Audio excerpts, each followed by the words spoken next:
Hi guys, and welcome back to my channel. Thanks so much for joining me. Today we're going to be talking about healthy breakfast ideas, and I've got 3 recipes for you to try. They're pretty simple, pretty easy. You might know how to make some of them already, but you might have forgotten about them. So here I am to remind you. First of all, we're going to make some eggs because boiled eggs are delicious, and if I don't have them for breakfast, I'll normally have them for lunch. Then we're going to make a smoothie because they're a great way of getting nutrients in. And then finally, we're going to have porridge because I'm a total porridge convert. I used to hate it and now I love it. And I'm going to show you how that transformation happened. So first we're going to make the eggs, and what you need for boiled eggs is, well, eggs obviously, then some hot water, then some butter, some bread, obviously brown or white's your choice, salt and pepper. Now let's get started. So here I am boiling the kettle. I do it just to get it to the right temperature as quickly as possible, and then I add the egg pretty much. I don't know about you, but for me boiled eggs are such a thing that I had when I was really little or really ill.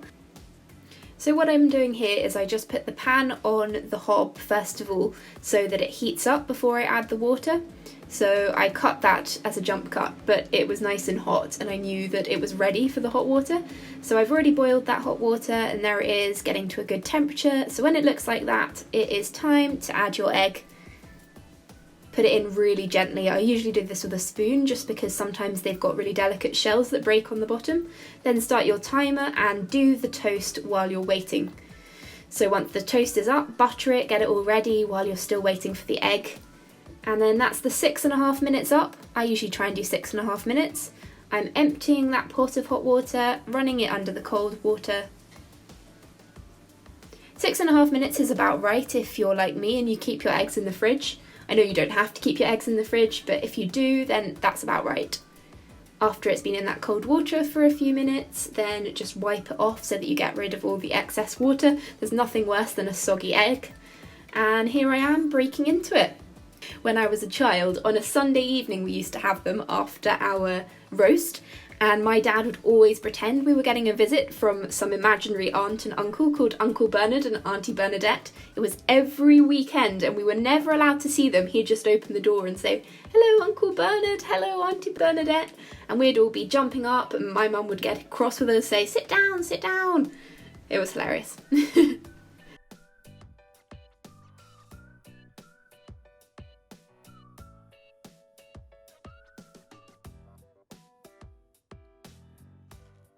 And now, time to taste test the eggs. Make sure you eat them when they're warm because there's nothing worse than a cold egg. And make sure you've got plenty of salt and pepper on them as well because, yeah, delish. Ooh. I really think eggs are the closest thing to butter you can get. They're basically like liquid butter. I don't know why people have egg white omelettes.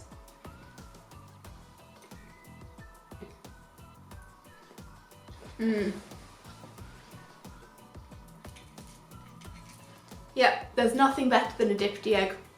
It takes me right back to childhood.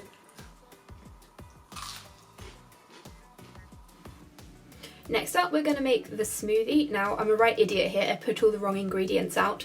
Basically, what you need is banana, milk, and frozen fruit preferably.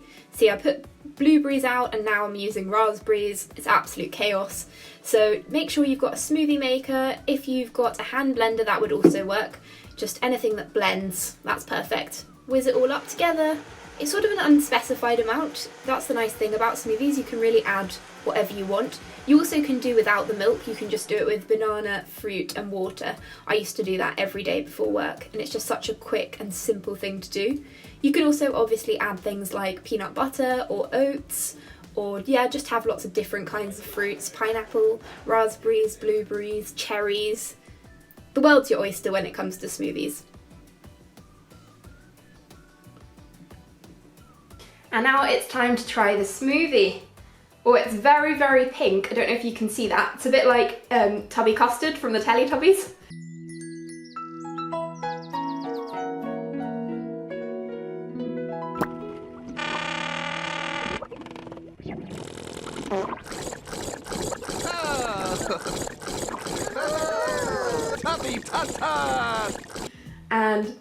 It smells really, really like bananas, not really that strongly of raspberry, so I'll give it a quick try. It's also got this kind of, I don't know if you can see, but it's got this sort of flecked, mottly kind of thing on it that you often get with dairy products or yogurt.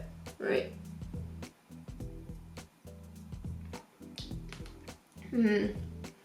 That's really nice. It has got a few pips in, which is obviously what you'd expect from a raspberry smoothie. So I don't know whether you want the pips or not. If you're someone like my boyfriend, he had a tooth out a few weeks ago, so he had a lot of smoothies, but he mostly had them with blueberries. So there's loads of easy swaps you can do. Maybe make a smoothie with blueberries rather than raspberries if you don't want the pips, because as I say, obviously raspberries are a fruit with a lot of pips in, but I'm totally fine with the pips. I just think raspberries are an amazing fruit, so that's why I make them into smoothies. Sorry, I'm so smug in that clip. Next up, it is the porridge. So you need milk, bananas, porridge oats. I'm a bit short on porridge oats. Raspberries allegedly, although in this recipe I didn't put them in because I've already used them for the smoothie. Cinnamon and ginger. Those two are optional, but I would definitely recommend the cinnamon. So first peel the banana. That is a good place to start. And then chop it up. You don't always have to have banana, but I just think cooked banana is really delicious. So that's my recommendation, and it makes the porridge taste of something, otherwise it's a bit plaster-like.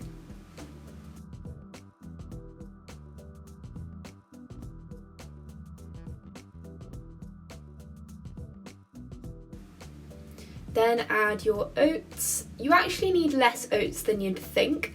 I think most people recommend about 40 grams of oats, and it only looks like that. That is all the oats you need. So I think that's where I used to go wrong. I'd put far too many oats in. This is the cinnamon. I'm definitely free pouring that a little bit. Ginger again, it does not come out very easily. It's clearly not been used in a bit. So that's coming out there. As you can see, not too much. Again, I'd recommend more cinnamon than ginger, just a little bit of ginger. Then the milk. So you want quite a lot of milk, a lot more than the smoothie. You kind of want to cover the whole thing in milk. You can see there the sort of quantity. Remember, you can always add more milk if it gets a bit too solid. I often find that's a bit of an issue for me. Sometimes I'll overdo it in the microwave and then it's just a bit too solid.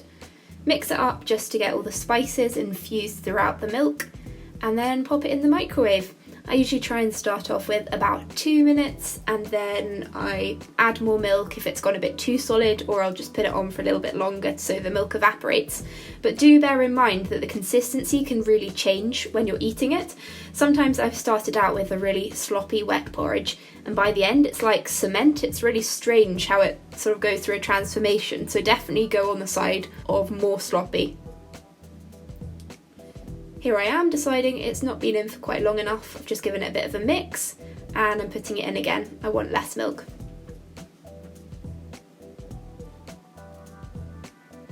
So that's the kind of consistency that looks good to me. It looks, well, there's no nice way of saying it, just a bit sloppy. And then here I am adding a bit of honey on the top. It just really sweetens it up and makes the banana sing. Yum.